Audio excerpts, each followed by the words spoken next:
Bangladesh is burning. Bharat का पड़ोसी मुल्क बांग्लादेश एक बहुत ही सेंसिटिव क्रॉसरोड्स पर खड़ा हुआ है। इस वक्त जो आप बांग्लादेश में पॉलिटिकल और सोशल इंस्टेबिलिटी देख रहे हैं, ये सिर्फ बांग्लादेश की समस्या नहीं है। इसका असर भारत की सिक्योरिटी, रीजनल स्टेबिलिटी और इवन भारत की इंटरनल पॉलिटिक्स में भी देखने को मिल सकता है।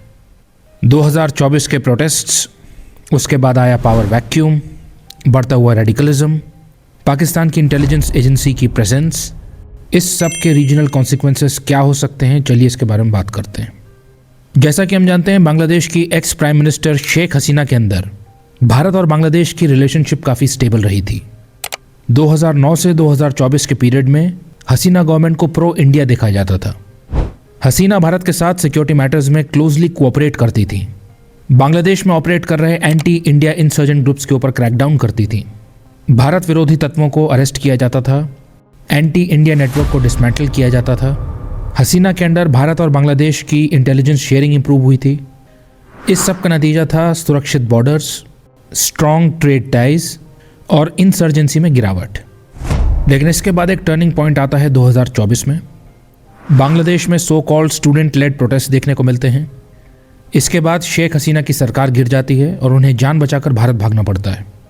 शेख हसीना के एग्जिट के बाद बांग्लादेश का पॉलिटिकल लैंडस्केप पूरी तरीके से चेंज होने लगता है। Mohammad Yunus led interim government Bangladesh की कमान संभालती है। इस प्रकार के वादे किए जाते हैं कि डेमोक्रेसी को रिस्टोर किया जाएगा, देश को स्टेबलाइज किया जाएगा और बांग्लादेश में जल्द ही चुनाव करवाए जाएंगे। बट वास्तविकता इससे बहुत अलग होने वाली थी। चुनाव पोस्टपोन होते रहे, बांग्लादेश में डेमोक्रेटिक इरोजन होता रहा और इंस्टेबिलिटी अभी भी बनी हुई है। बांग्लादेश में एंटी इंडिया सेंटिमेंट बढ़ते जा रहे हैं। शेख हसीना को भारत के द्वारा मिलने वाले सपोर्ट के कारण बांग्लादेशियों का गुस्सा केवल शेख हसीना और उनकी पार्टी तक ही सीमित नहीं रहा, उनका गुस्सा भारत के अगेंस्ट भी फूटा। भारत को हसीना रजीम के एनेबलर के रूप में देखा जाने लगा। इस प्रकार के नैरेटिव को प्रमोट किया गया कि भारत एक एक्सटर्नल पावर बांग्लादेश के इंटरनल मैटर्स में इंटरफियर कर रहा है। इस सेंटिमेंट को ऑनलाइन स्प्रेड किया गया, फिर धीरे धीरे ये सड़कों पर फैल गया। बांग्लादेश में एंटी इंडिया प्रोटेस्ट होने लगे। बांग्लादेश में Yunus led interim government Bharat की कंसर्न्स को इग्नोर करती रही। यूनुस ने इस बात का पूरा इंतजाम कर दिया है कि शेख हसीना की पार्टी अवामी लीग वापस ना पाए। बांग्लादेश में चुनाव की डेट सेट की गई है 12 फरवरी 2026। बट किसी भी सूरत में ये चुनाव फ्री और फेयर नहीं होने वाले हैं, इंक्लूसिव नहीं होने वाले हैं, क्योंकि ex prime minister Sheikh Hasina की पार्टी अवामी लीग को बैन कर दिया गया है। इससे चुनाव की क्रेडिबिलिटी और लेजिटिमेसी पर बहुत बड़ा सवाल उठता है। फिर इससे पहले कि चुनावी प्रोसेस मोमेंटम गेन कर पाता, बांग्लादेश में हिंसा फिर से लौट आई है। 12 दिसंबर 2025 को एक शॉकिंग इंसिडेंट होता है जिससे बांग्लादेश में हिंसा फिर से भड़क उठती है। 32 साल का लड़का शरीफ उस्मान हादी, जो कि एंटी हसीना प्लेटफॉर्म इनकलाब मंच का स्पोक्सपर्सन था, इसे बांग्लादेश की राजधानी ढाका में सिर पर गोली मार दी जाती है। अज्ञात लोग इसे पब्लिकली एलिमिनेट कर देते हैं। इसके विरोध में लोग सड़कों पर उतर आते हैं। बांग्लादेश पुलिस कहती है कि ये अज्ञात लोग बॉर्डर क्रॉस करके भारत में भाग गए हैं। ये केवल दावे हैं, इसका कोई भी एविडेंस प्रस्तुत नहीं किया जाता है। बट जब एनवायरनमेंट टेंस होता है तब फैक्ट से ज़्यादा परसेप्शन मैटर करता है। और बांग्लादेश में already anti India perception exist करता है, जिसे यूनुस रजीम ने बढ़ावा भी दिया है।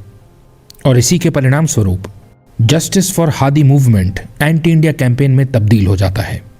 प्रोटेस्टर्स भारत के डिप्लोमेटिक मिशंस को टारगेट करने लगते हैं।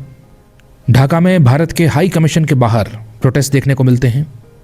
भारत को ढाका में अपने वीज़ा सेंटर को टेम्पररी बंद करना पड़ता है। बांग्लादेश में मेजर मीडिया हाउसेस जैसे कि द डेली स्टार और प्रथम आलो के ऊपर भीड़ के द्वारा अटैक किया जाता है, क्योंकि लोगों का मानना था कि ये प्रो इंडिया आउटलेट्स हैं, प्रो हसीना आउटलेट्स हैं।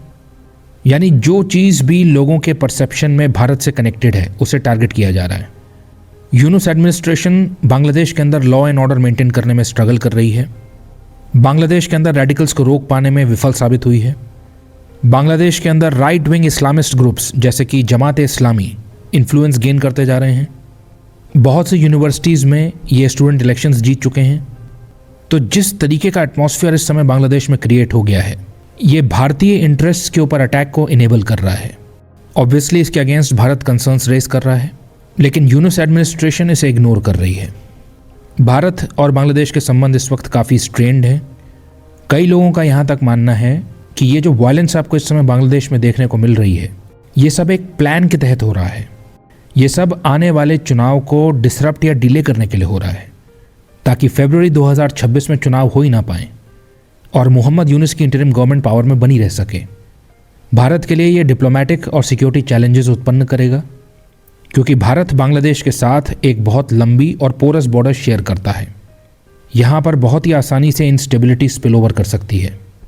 तो ये काफ़ी कंसर्निंग डेवलपमेंट है।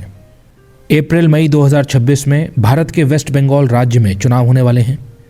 जैसा कि हम मैप में देख पा रहे हैं, वेस्ट बंगाल बांग्लादेश के साथ बॉर्डर शेयर करता है। तो बांग्लादेश में बढ़ती इंस्टेबिलिटी और एंटी इंडिया सेंटिमेंट न केवल भारत के लिए बॉर्डर सिक्योरिटी चैलेंजेस उत्पन्न करेगी, बल्कि यहाँ पर जो कम्युनल नैरेटिव्स देखने को मिल रहे हैं, एंटी इंडिया रिटोरिक देखने को मिल रही है, ये भारत की डोमेस्टिक पॉलिटिक्स को भी इम्पैक्ट कर सकती है। वेस्ट बंगाल में होने वाले चुनावों पर इनका असर देखने को मिल सकता है। फिर एक और बहुत बड़ी चिंता है बांग्लादेश के अंदर माइनॉरिटीज़ की सेफ्टी। इस वक्त बांग्लादेश के अंदर जो केओस चल रहा है, उसके बीच डिस्टर्बिंग रिपोर्ट्स आ रही हैं। बांग्लादेश के अंदर हिंदूज़ के ऊपर वायलेंस के इंसिडेंट सामने आ रहे हैं। रिसेंटली बांग्लादेश के अंदर एक हिंदू व्यक्ति दीपू चंद्र दास को लिंच कर दिया गया था। इस इंसिडेंट की बहुत ही ब्रूटल वीडियो सामने आई थी, जो कि सोशल मीडिया पर वायरल हो चुकी है। बहुत से भारतीय इस वक्त बांग्लादेश के अंदर माइनॉरिटी सेफ्टी को लेकर कंसर्न जाहिर कर रहे हैं। पाकिस्तान की आईएसआई बांग्लादेश की इंस्टेबिलिटी को एक्सप्लॉइट कर रही है। भारत के अगेंस्ट एक ईस्टर्न फ्रंट को ओपन करने की कोशिश कर रही है।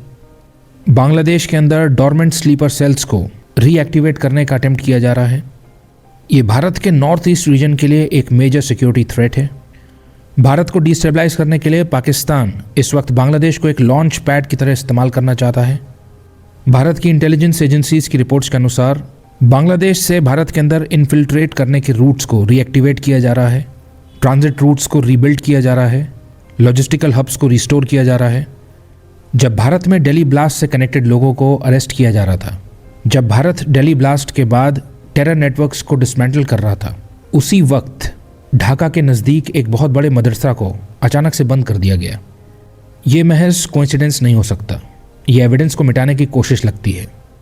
शेख हसीना की एग्जिट के बाद एक बार फिर बांग्लादेश को एक बेस की तरह तैयार किया जा रहा है, जहां पर नॉर्थ ईस्ट के इंसर्जेंट्स और पाकिस्तानी प्रॉक्सी ग्रुप्स को पनाह दी जाएगी।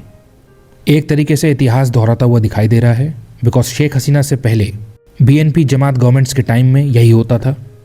अब शेख हसीना के फॉल के बाद यूनुस एडमिनिस्ट्रेशन के अंदर ये दोबारा से होता हुआ दिख रहा है। बांग्लादेश के अंदर आईएसआई लिंक ट्रेनिंग कैंप्स की रिपोर्ट्स आ रही हैं। लोगों को रिक्रूट करके रेडिकलाइज किया जा रहा है। अंसारुल्लाह बांग्ला टीम और हिज़्ब उत तहरीर जैसे ग्रुप्स बांग्लादेश के अंदर ग्राउंड गेन कर रहे हैं। नार्को टेरर लिंक्स भी सामने आ रहे हैं। अक्टूबर 2025 में एक पाकिस्तान का नार्कोटिक्स शिपमेंट बांग्लादेश के चित्तागोंग पोर्ट पर सीज किया गया था। तो बांग्लादेश के अंदर चल रहा केओस और इनस्टेबिलिटी देश में ऑर्गेनाइज्ड क्राइम का एक ग्राउंड तैयार कर रहे हैं। रीसेंट टाइम्स में आपने नोट किया होगा कि पाकिस्तान और बांग्लादेश का एंगेजमेंट बढ़ता जा रहा है। हाई लेवल विजिट्स देखने को मिली हैं, वीज़ा रूल्स को रिलैक्स किया जा रहा है। कई रिपोर्ट सामने आई हैं कि पाकिस्तान के हाई कमीशन से आईएसआई की ढाका सेल ऑपरेट कर रही है। लश्कर ए तैयबा के टेररिस्ट ने ओपनली ये दावा किया है कि बांग्लादेश में उसके ऑपरेटिव्स एक्टिव हैं। बांग्लादेश का ये पाकिस्तान की तरफ हो रहा ड्रिफ्ट भारत के लिए काफ़ी चैलेंजिंग साबित होगा। कहाँ यूनुस डेमोक्रेसी में ट्रांजिशन की बात कर रहे थे और कहाँ बांग्लादेश में इंस्टेबिलिटी के अलावा कुछ और देखने को नहीं मिल रहा है। रेडिकल्स इस केओस को एक्सप्लॉइट कर रहे हैं। एंटी इंडिया नैरेटिव्स को चलाया जा रहा है। आईएसआई इसमें स्टेप इन कर रही है। बांग्लादेश में टेरर सेफ हेवंस की वापसी देखने को मिल रही है। रीजन में अनसर्टेनिटी बढ़ती जा रही है। बांग्लादेश की क्राइसिस को अब इंटरनल नहीं कहा जा सकता, ये रीजनल बनती जा रही है।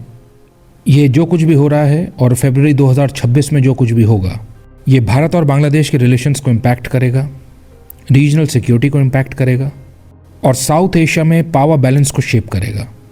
लेट्स होप कि बांग्लादेश में जल्द से जल्द स्टेबिलिटी आए, डेमोक्रेसी को रिस्टोर किया जाए। बांग्लादेश और पाकिस्तान की इमर्जिंग एक्सेस भारत के लिए एक मेजर सिक्योरिटी थ्रेट है।